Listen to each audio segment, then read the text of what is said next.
بسم اللہ الرحمن الرحیم رب اشرح لی صدری ویسر لی امری واحلل عقدۃ من لسانی یفقہوا قولی۔ سیرہ ہم نے وہاں پہ چھوڑی تھی جہاں پہ کعب کے بارے میں انہوں نے سچ بول دیا تھا، تو آپ صلی اللہ علیہ وسلم نے کہا تھا کہ انما ھذا فقد صدقت، کہ یہ چلے جاؤ تم یہاں سے چلے جاؤ، تمہارا فیصلہ، یہ شخص ہے جس نے سچ کہا ہے، اور آپ سے کہا تھا کہ تم جاؤ یہاں سے چلے جاؤ، اللہ تمہارا فیصلہ کرے گا۔ اب یہاں سے جو ہمیں سبق سیکھنے کو ملتا ہے وہ یہ ہے کہ کعب کا توحید کا اظہار، یعنی وہ توحید اللہ کا اور رسول پاک صلی اللہ علیہ وسلم ان دونوں کا جو ان کا اظہار ہے کہ اللہ ہی ہر چیز پہ مالک ہے اور رسول پاک صلی اللہ علیہ وسلم ان کے سچے رسول ہیں، اس کا اظہار ان کے الفاظ میں بہت صاف ہوتا ہے۔ ان کا یہ کہنا کہ لا الہ الا اللہ کا مطلب جاننا کہ آپ تو خوش ہو سکتے ہیں لیکن اللہ نہیں، کیونکہ اللہ سب جانتا ہے۔ اور پھر یہ کہ اس سے ہمیں یہ پتہ چلتا ہے کہ اگرچہ رسول پاک صلی اللہ علیہ وسلم عظیم تر انسان ہیں اور بہترین انسان ہیں، لیکن وہ رب نہیں ہیں، نہ ہی ان کے بیٹے ہیں، نہ ہی وہ ڈیوائن ہے کہ ہمیشہ رہیں گے۔ ہم ان کی عبادت نہیں کرتے، بل ہم کس کی عبادت کرتے ہیں؟ اللہ کی عبادت کرتے ہیں۔ یہ سبق ہم سیکھتے ہیں کعب بن مالک کے جو انہوں نے باتیں کہیں، ان سے یہ پتہ چلتا ہے کہ وہ یہ کہتے ہیں کہ اگر میں نے جھوٹ بول دیا تو شاید آپ مان جائیں گے، لیکن اللہ جانتا ہے کہ میں نے ایسا نہیں کیا۔ تو رسول پاک صلی اللہ علیہ وسلم کا جو مقام ہے وہ اپنی جگہ پر ہے، اور لیکن جو آج کل مختلف شعر ہیں، مختلف باتیں ہیں رسول پاک صلی اللہ علیہ وسلم کی طرف، وہ بہت شرکیہ ہے، جس میں کہ ایک جیسے ہے کہ کوئی ایک پنجابی کا ہے کہ رب دا پھڑیا چھڑاوے محمد دا پھڑیا کون چھڑاوے، کہ رب نے جس کو پکڑ لیا اس کو تو رسول پاک صلی اللہ علیہ وسلم چھڑوا لیں گے، لیکن رسول پاک صلی اللہ علیہ وسلم کو جس نے پکڑ لیا اس کو کون چھڑائے گا۔ تو اس کے علاوہ اور بھی مختلف جو کہ خیالات کا اظہار ہوتا رہتا ہے کہ رسول اللہ صلی اللہ علیہ وسلم جنت اور دوزخ کے انچارج ہیں، وہ فیصلہ کریں گے کہ جنت میں کون جائے گا اور دوزخ میں کون، لیکن یہ فیصلہ اللہ کے ہاتھ میں ہے، کسی کے ہاتھ میں نہیں ہے۔ ہاں، آپ رسول پاک صلی اللہ علیہ وسلم شفاعت ضرور کریں گے، جس کے لیے کہ ہم ہر نماز کے بعد بھی دعا بھی کرتے ہیں، تو اللہ تعالی ہمیں ان کی شفاعت نصیب کرے اور قیامت کے دن ہمیں آپ صلی اللہ علیہ وسلم سے ملنے کی توفیق بھی عطا فرمائے، جنت میں ان کا دیدار بھی ہو، اللہ کا دیدار بھی ہو۔ تو یہ تو ضرور ہے کہ رسول پاک صلی اللہ علیہ وسلم کا مقام کوئی ایک عام انسان کا مقام نہیں تھا، وہ دنیا کے سب سے عظیم انسان تھے، بہترین انسان تھے اور بہترین لیڈر تھے، لیکن بات یہ ہے کہ نہ وہ اللہ ہیں اور نہ ہی وہ رب ہیں اور نہ ہی اس کے بیٹے ہیں۔ عبادت اللہ کی ہونی ہے، ہاں جو رسول پاک صلی اللہ علیہ وسلم بتا گئے وہ ہمیں البتہ ضرور عبادت کرنی ہے، لیکن ہر عبادت کا کس کے لیے ہے؟ اللہ کے لیے ہے۔ تو اس کے بعد کعب کہتے ہیں کہ جب میں نے یہ بات بتائی تو رسول اللہ مسجد سے باہر نکل کر کہتے ہیں کہ میں خود جب میں نے رسول اللہ صلی اللہ علیہ وسلم کو یہ بات بتائی تو مسجد سے باہر نکل کر گھر آیا، اور میرے قبیلے کے لوگ میرے پیچھے پیچھے آئے، میرے گھر تک آئے، اور انہوں نے مجھ سے یہ کہا کہ اے کعب، تم نے اب تک تو بہت اچھے انسان تھے مگر آج نہیں، تم نے کبھی برا نہیں کیا اور رسول اللہ صلی اللہ علیہ وسلم کے نزدیک اچھے انسان جانے جاتے تھے، تو کیوں تم نے اپنی بھی ذلت کروائی اور اپنے قبیلے کی بھی ذلت کروائی، تم بھی سب کی طرح کوئی نہ کوئی بہانہ کر لیتے، تم واپس جاؤ اور کوئی بہانہ کرو اور بات بنا دو۔ کہتے ہیں کہ انہوں نے مجھے اتنا مجبور کیا کہ میں جانے والا ہی تھا کہ میں نے ان سے پوچھا کیا ان 80 لوگوں میں کوئی اور بھی تھا جس نے بہانہ بنایا اور جس نے بہانہ نہیں بنایا اور سچ بول دیا؟ تو انہوں نے کہا کہ ہاں 2 اور بھی لوگ تھے۔ تو میں نے ان سے پوچھا کہ یہ کون تھے، تو انہوں نے کہا کہ فرارہ بن ربیعہ اور حلال بن امیہ، یہ دونوں بدری صحابہ میں سے تھے، اور یہ دو جو لوگ تھے ایمان اور تقوی والے تھے، اور ان کی تو انہوں نے یہ کہا کہ اصحاب نے کہا کہ ان کی صحبت میرے لیے باعث برکت تھی۔ تو میں نے کہا کہ میں ان لوگوں کے ساتھ رہوں گا، یعنی میں جا کے بہانہ نہیں بناؤں گا۔ تو ہمیں کیا پتہ چلتا ہے کہ حق جو ہے وہ کوالٹی سے جج کیا جانا چاہیے، کوانٹٹی سے نہیں، کہ 80 لوگوں میں سے صرف 3 لوگ تھے جنہوں نے حق کا اظہار کیا، باقی سب نے انکار کیا اور بہانہ بنایا۔ تو اس سے ہمیں کیا پتہ چلتا ہے؟ پتہ یہ چلتا ہے کہ حق چاہے تھوڑا ہی کیوں نہ ہو وہ حق ہوتا ہے، اور کوانٹٹی میں اگر باطل زیادہ ہی کیوں نہ ہو لیکن وہ باطل ہوتا ہے، وہ جھوٹ ہوتا ہے۔ تو یہاں سے ہمیں اچھی صحبت کی بھی اہمیت پتہ چلتی ہے کہ انہوں نے چاہے وہ لوگ کم تھے لیکن اس اچھی صحبت میں رہنے کا فیصلہ کر لیا جو حق پہ تھے۔ تو اس کے بعد رسول اللہ صلی اللہ علیہ وسلم نے سب مسلمانوں کو منع کر دیا کہ کوئی ان 3 لوگوں سے بات نہیں کرے گا، معاملات بھی نہیں کرے گا، اور منافقون کو کوئی سزا نہ ملی اس دنیا میں، اس دنیا میں تو ان کو کوئی سزا نہ ملی، اور ان کی سزا آخرت میں ہے جو اللہ تعالیٰ پھر ان کو دے گا۔ تو دنیا کی سزا چاہے مدد کی ہو یا چاہے کوئی اور یا تکلیف کی ہو، مومن جانتا ہے کہ اگر اس دنیا میں کسی قسم کی بھی تکلیف یا سزا ملتی ہے تو اس کے بدلے میں آخرت کی سزا کم ہو جاتی ہے۔ اسی لیے اس وقت مومنوں کو سزا ملی، مگر منافقون جو تھے وہ بغیر سزا کے رہے۔ لہٰذا جب یہ حکم آ گیا کہ جب کوئی ان سے تعلق نہ رکھے گا اور جب تک اللہ کا حکم نہ آ جائے گا، اس لیے لوگ ہم سے جدا ہو گئے اور ہمیں علیحدہ کر دیا۔ اس کے ساتھ ساتھ لوگوں کے رویے بھی ہمارے ساتھ اتنے بدل گئے کہ مجھے یوں احساس ہوتا تھا کہ میں اپنے ہی ملک میں ایک غیر ملکی ہوں، اور دنیا اتنی بڑی ہونے کے باوجود ہم پر تنگ ہو گئی تھی۔ یعنی یہ ہم صرف واقعہ پڑھ رہے ہیں، لیکن اگر ہم اس کو محسوس کریں اپنے ساتھ، اپنی زندگی کے ساتھ، کہ اگر ہر کوئی ہم سے بائیکاٹ کر دے، یعنی پوری سوسائٹی ہی نہ بات کرے، اپنے رشتہ دار ہی نہ بات کریں، اپنے گھر والے ہی نہ بات کریں، نہ کوئی معاملات کا لین دین کریں، ہم جہاں جائیں ہمیں یوں لگے کہ ہم اجنبی ہیں، کوئی ہمیں ایسے محسوس کر دے کہ جیسے ہم ہیں ہی نہیں، ایگزسٹ ہی نہیں کرتے، تو ہمارا کیا حال ہوگا؟ دیکھیں ہم ایک کمرے میں جاتے ہیں، 10 لوگ بیٹھے ہوئے ہیں، ہم جا کے سلام کرتے ہیں، لوگ جواب دیتے ہیں، ایک آپ کو ریکگنیشن ملی۔ اب آپ گئے اور وہ 10 لوگ بیٹھے ہیں، آپ نے سلام کیا، کسی نے آپ کے سلام کا جواب نہیں دیا، وہ آپس میں بیٹھے ہوئے باتیں کر رہے ہیں، انہوں نے یہ بھی نہیں نوٹ کیا کہ آپ کمرے میں آئے ہیں۔ تو اس سے کیا ہوتا ہے؟ لونلینس کا احساس ہوتا ہے، اس سے پتہ چلتا ہے کہ آپ لوگ ریجیکشن کا احساس ہوتا ہے کہ آپ ریجیکٹ کر دیے گئے ہیں۔ تو بات یہی ہے کہ یہی معاملہ ان لوگوں کے ساتھ ہوا کہ یہ ایک بہت بڑی سزا تھی تو ان لوگوں کے لیے کہ ساری سوسائٹی نے ان سے تعلقات توڑ لیے تھے۔ اور دوسری جو بہت ہی حیرانگی کی بات ہے کہ پوری شہر میں کوئی ایسا نہیں تھا جس نے آپ کی نافرمانی کی ہو، یعنی جب آپ نے یہ کہہ دیا کہ کوئی ان سے بات نہیں کرے گا تو کسی نے نافرمانی نہ کی، اور نہ ہی اس وقت کوئی قانون تھا، نہ ہی کوئی پولیس فورس تھی، نہ کوئی سیکرٹ ایجنٹ تھے جو چیک کرتے کہ کوئی ان سے بات کر رہا ہے یا نہیں۔ بس آپ کا کہنا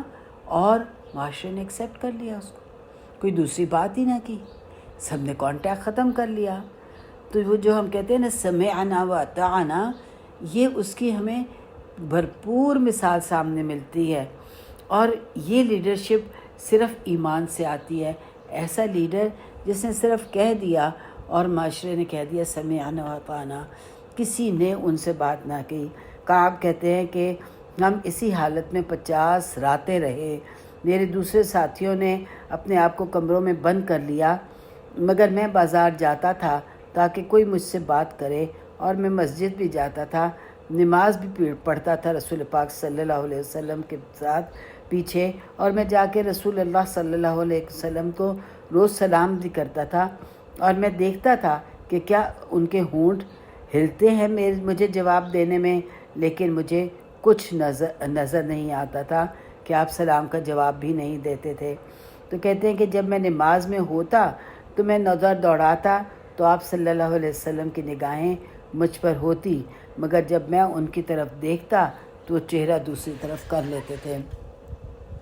یعنی یہ اس سے یہ پتہ چلتا ہے کہ رسول پاک صلی اللہ علیہ وسلم کو ہمدردی تھی ان لوگوں سے، یہ نہیں کہ بالکل ہمدردی نہیں تھی، لیکن کیونکہ رب کا حکم نہیں آیا تھا اس لیے وہ رب کے حکم کے آگے بالکل خاموش تھے، اور بالکل انہوں نے کسی قسم کا کوئی کانٹیکٹ نہیں کیا۔ اور آج کل اگر ہم جو ماڈرن سٹڈیز کو دیکھتے ہیں تو جو one of the most tortures form of torture ہے جو آج کل جو کہا جاتا ہے کہ سب سے زیادہ تکلیف دہ ٹارچر ہے، وہ یہ ہے سولیٹری کنفائنمنٹ، یعنی کہ جیل میں اکیلا بند کر دیا جاتا ہے، کوئی انسان کی شکل نہیں دیکھتے، کھانا بھی کسی ایک جگہ رکھ دیا جاتا ہے، وہاں سے وہ اٹھا لیتے ہیں اور کوئی انسان نظر نہیں آتا ہے۔ تو جن لوگوں کو سزا ملتی ہے وہ آج کل وہ یہ کہتے ہیں کہ یہ بدترین سزا ہے، اور وہ بتاتے ہیں کہ اس میں مدت و انسان نظر نہیں آتا۔ تو وہ لوگ جو اس سزا سے بچ کر آ گئے ہیں ان کی اگر یادداشتیں پڑھیں تو پڑھنے کے قابل ہیں۔ کسی نے تو یہ تک لکھا ہے کہ میں چاہتا تھا کہ مجھے وہ اذیتیں دے دیں مگر یوں علیحدہ نہ کریں، یعنی وہ پریفر کرتے تھے کہ ان کو تکلیف دی جائے لیکن علیحدہ نہ کیا جائے۔ قاب کہتے ہیں کہ میں اس رویے سے اتنا تنگ آ گیا کہ میں نے اپنے کزن اور جو میرا بیسٹ فرینڈ تھا ابو قتادہ کے گھر چلا گیا، اور میں دیوار پھلانگ کر اندر گیا اور میں نے سلام کیا، اور اس نے میرے سلام کا کوئی جواب نہ دیا، نہ ہی میری طرف دیکھا۔ تو میں نے ان سے کہا کہ یا ابا قتادہ، میں تمہیں اللہ کا واسطہ دے کر پوچھتا ہوں کہ کیا تم مجھے نہیں جانتے؟ کیا میں مسلمان نہیں؟ کیا میں اللہ اور اس کے رسول سے محبت نہیں کرتا؟ اس پر بھی قتادہ نے کوئی جواب نہیں دیا۔ میں نے پھر دوبارہ پوچھا، پھر جواب نہ آیا، پھر تیسری دفعہ پوچھا، پھر بھی جواب نہ آیا، بلکہ اس نے میری طرف دیکھا بھی نہیں۔ ابو قتادہ، اور صرف ابو قتادہ نے یہ کیا کہ ہاتھ اٹھا کر آسمان کی طرف دیکھا اور کہا کہ اللہ اور اس کا رسول جانتے ہیں۔ یہ انہوں نے تو ایک عام سی بات یہ اللہ کی طرف اوپر آسمان کی طرف دیکھ کے کر دی، ان کو جواب نہ دیا۔ قاب کہتے ہیں کہ اس کے بعد میں دیوار پھلانگ کر واپس آ گیا اور کہنے لگے کہ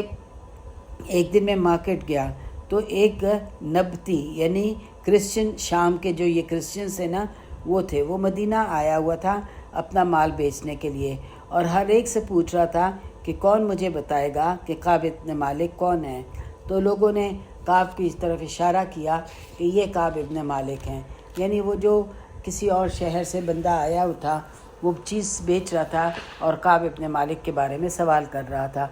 تو جب قاب ابن مالک اس کو ملے تو اس نے کہا کہ میرے پاس تمہارے لیے غسان کے بادشاہ کا ایک خط ہے، اس کی طرف سے ایک خط ہے۔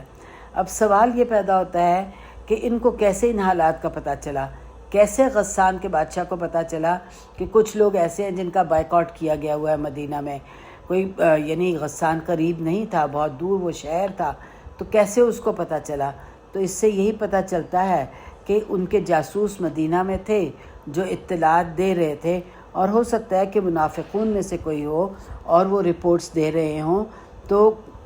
بعض صحابہ میں سے کسی ایک کو بھی یہ انہوں نے پیغام دیا کہ ان کو علیحدہ کر دیا گیا ہے۔ تو جاسوسوں نے یہ اطلاع دے دی اور قاب کے پاس بادشاہ کا خط آ گیا،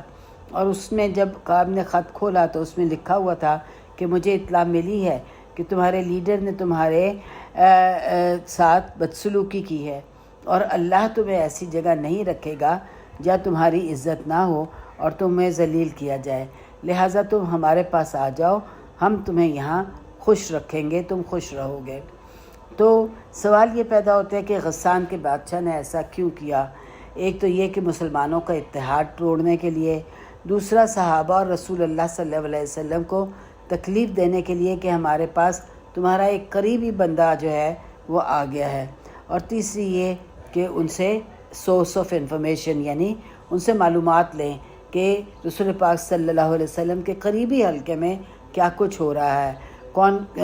کیا حکم دیے جا رہے ہیں، کون کیسے فالو کر رہا ہے۔ ظاہر ہے کہ آپ ایک قریبی کسی بھی انسان کو اگر اپنے ساتھ ملا لیں گے تو آپ کو اندر کی باتیں پتہ چلیں گی۔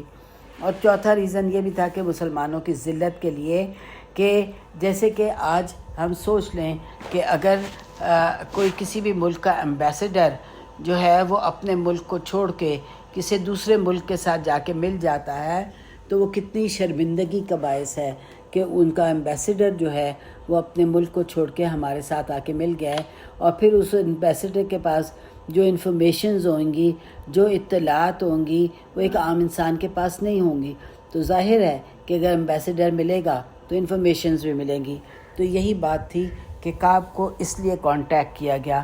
تو کعب کہتے ہیں کہ جیسے میں نے خط پڑھا اور اس میں یہ تمام باتیں لکھی ہوئی تھیں تو مجھے یہ پتہ چل گیا کہ یہ بھی میرے ٹیسٹس میں سے ایک ٹیسٹ ہے، یعنی وہ یہ سمجھ گئے کہ یہ کیا ہے، ایک امتحان ہے۔ جیسے ایک امتحان ان کا یہ چل رہا ہے کہ ان سے کانٹیکٹ نہیں ہے، تو یہ بھی امتحان ہے، اور کہتے ہیں کہ میں نے وہ خط لیا اور میں نے اسے جلا دیا۔ اب بات یہ یہاں سے ہمیں جو ایک سبق سیکھنے کو ملتا ہے وہ یہ ہے کہ کعب کو پتہ ہے کہ وہ آزمائے جا رہے ہیں، اور یہ سارا معاملہ ان کی آزمائش میں سے ہے۔ یہ صرف ایمان ہی کی بات نہیں ہے، ایمان تو صرف آزمائش میں کامیابی دیتا ہے، لیکن یہ علم بھی ہے، یعنی یہ علم کی بھی آزمائش ہے۔ سمجھنے کے لیے علم چاہیے، اس ٹیسٹ کو سمجھنے کرنے میں علم مدد کرتا ہے۔ یہاں یہی ہو رہا ہے، اور وہ اس ٹریپ میں گرنے سے بچ گئے۔ یعنی دیکھیں، ایک تو تھا ان کی آزمائش کیا تھی کہ ان سے تمام کانٹیکٹ ختم ہو گئے تھے، اور یہ کعب کو پتہ تھا کہ آزمائش ہے، لیکن غسان کے بادشاہ کا خط آنا اور اس کی طرفداری کرنا اور اس کو ان کو اپنے پاس سے بلانا، یہ تو ایک ٹیمپٹیشن تھی۔ اس میں کوئی بھی انسان جا سکتا ہے کہ ایک ٹیمپٹیشن تھی، ٹھیک ہے مجھے میرے معاشرے نے چھوڑ دیا تو چلو تم جاؤ، چلے جاؤ، میں جا رہا ہوں، میں غسان کے بادشاہ سے مل لوں گا، وہاں کورٹ میں بیٹھوں گا، وہاں مجھے عزت ملے گی۔ تو یہ جو تھا یہ ایک ٹیمپٹیشن تھی جس کو کہ کعب ابن مالک سمجھ گئے کہ یہ بھی میری آزمائشوں میں سے ایک آزمائش ہے، کہ اللہ تعالیٰ دیکھنا چاہتا ہے کہ میں ٹیمپٹ ہوتا ہوں یا نہیں ہوتا۔ وہ میرا ایمان دیکھنا چاہتا ہے کہ کتنا مضبوط ہے، کہ واقعی میں اس ٹیمپٹیشن میں آ کے رسول پاک صلی اللہ علیہ وسلم کو چھوڑ کر غسان کے بادشاہ کے پاس چلا جاؤں۔ تو بات یہ ہے کہ یہ دونوں چیزیں اہم ہیں، کہ ایمان بھی ہے لیکن اس کے ساتھ ساتھ علم بھی ہے، حکمت اور دانائی ہے۔ حکمت، آپ صلی اللہ علیہ وسلم نے کہا تھا کہ مومن کی گمشدہ میراث ہے، وہ جاہے کہیں اس کو ملے اس کو لے لے۔ اور حکمت کی دعا بھی ہے، اللہم آتینی الحکمت التی من اوتیہا وقد اوتی خیرا کثیرا۔ اللہ تعالیٰ قرآن پاک میں حکمت کے بارے میں کہتے ہیں کہ جس کو حکمت مل گئی اس کو خیر کثیر مل گئی۔ تو اس میں کیا ہے کہ ہمیں یہ دعا اللہ تعالیٰ سے کرنی چاہیے کہ ایمان کی مضبوطی کے ساتھ ساتھ حکمت اور دانائی بھی دے، سمجھ بھی دے۔ یعنی ہم اگر کوئی معاملہ ہے تو اس کی جو تہہ تک پہنچنا ہے تو بغیر حکمت اور دانائی کے نہیں آ سکتا۔ ہر چیز ظاہری ثبوت کے بنیاد پر نہیں ثابت ہو سکتی، یعنی کسی کی انوسنس، ظاہری ثبوت اگر اس کو دکھا بھی رہے ہیں کہ وہ انوسنٹ ہے یا وہ ملزم ہے، اگر ثبوت دکھا رہے ہیں کہ وہ ملزم ہے، لیکن حکمت اور دانائی بھی کوئی چیز ہے جو انسان کو یہ سمجھنے میں مدد دیتی ہے کہ ایسی بات نہیں بھی ہو سکتی۔ لہٰذا حکمت اور دانائی کی دعا بہت کرنی چاہیے کہ اللہ تعالیٰ ایسی حکمت عطا فرمائے کہ جس کو وہ خود قرآن میں کہتا ہے کہ من اوتی حکمت فقد اوتی خیرا کثیرا، کہ جس کو حکمت مل گئی اس کو تو کثیر خیر مل گئی۔ یعنی حکمت کے ساتھ فیصلے، حکمت کے ساتھ بات۔ کئی دفعہ ایسا ہوتا ہے کہ چند لوگ ہوتے ہیں اور ایک استاد ہوتا ہے، اور وہ استاد کو اگر کوئی آ کے یہ بات بتاتا ہے کہ ان چند لوگوں میں نے تمہارے بارے میں یہ بات کی ہے۔ اب وہ استاد اس بات کو سن کے فوراً اس کو یہ ڈانٹ دیتا ہے کہ تم نے یہ بات کیوں کی، تو یہ حکمت نہیں ہے، یہ دانائی نہیں ہے۔ اس کو پہلے جائزہ لیا جائے کہ کیا یہ بات صحیح ہے۔ اگر اس نے ایسا کیا تو اس سے پوچھا جائے۔ ہم دیکھ رہے ہیں پوری سیرت میں رسول پاک صلی اللہ علیہ وسلم کچھ جیسے ہی کوئی بات پتہ چلتی تھی اس سے بلا کے پوچھتے تھے کیا تم نے ایسا کیا ہے۔ یعنی اگر آ کے جبرائیل علیہ السلام نے بھی بتا دیا کہ وہ عورت وہ خط لے کے جا رہی ہے، اس کے باوجود صحابی کو بلا کے پوچھا کیا تم نے ایسا کیا ہے۔ یعنی اس سے بڑا پروف کیا ہوگا کہ جبرائیل علیہ السلام آ کے بتا رہے ہیں، لیکن اس صحابی کو بلا کے پوچھا کیا تم نے ایسا کیا ہے۔ تو یہ ہے حکمت، دانائی، کہ آپ جو قصوروار ہے، جو ملزم ہے، اس سے پوچھیں کہ کیا ایسا ہوا ہے، اور جب وہ اپنی بات بتائے تو ہو سکتا ہے ہمیں پتہ چلے کہ ایسا نہیں ہوا، ایسا نہیں کیا کسی نے، کسی انٹینشن کے ساتھ نہیں کیا۔ تو یہ بہت ضروری ہے۔ دعا میں ایک دفعہ پھر رپیٹ کر دیتی ہوں، اللہم آتینی حکمت التی قد اوتیا فقد اوتیا خیرن کثیرا، کہ اے اللہ تو نے جس کو مجھے وہ حکمت عطا کر جس کے بارے میں تو کہتا ہے کہ اگر آپ عربی میں نہیں بھی کہہ سکتے تو اردو میں مانگ لیں کہ اللہ تعالیٰ تو مجھے وہ حکمت عطا کر جس کے بارے میں تو خود یہ کہتا ہے کہ جس کو حکمت عطا کر دی گئی اسے کثیر خیر مل گئی۔ تو اللہ تعالیٰ ہم سب کو حکمت اور دانائی کے ساتھ اپنی زندگی کے، اپنی اولاد کی زندگی کے، اپنے آس پاس کی زندگی کے وہ تمام فیصلے حکمت اور دانائی کے ساتھ کرنے کی توفیق عطا فرمائے۔ ربنا تقبل منا انک انت السمیع العلیم